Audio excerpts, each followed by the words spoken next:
Differential pressure flow meters are commonly used for measuring the flow rate of fluids.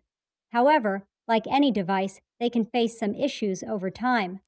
Here are some common faults and how to troubleshoot them. 1. Inaccurate readings. This could be caused by blockages in the pressure lines. Check for any obstructions or leaks, and ensure the pressure transmitters are calibrated correctly. 2. Erratic flow readings. Fluctuating readings can result from improper installation or vibration. Make sure the flow meter is securely mounted and check for any irregularities in the system pressure. Zero drift. A zero drift can occur due to temperature changes or internal leakage. Ensure the device is operating within the specified temperature range and check for leaks in the diaphragm. 4. High pressure loss.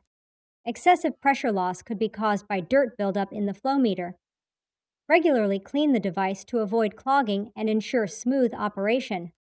By identifying and addressing these common issues, you can ensure your differential pressure flow meter remains accurate and efficient.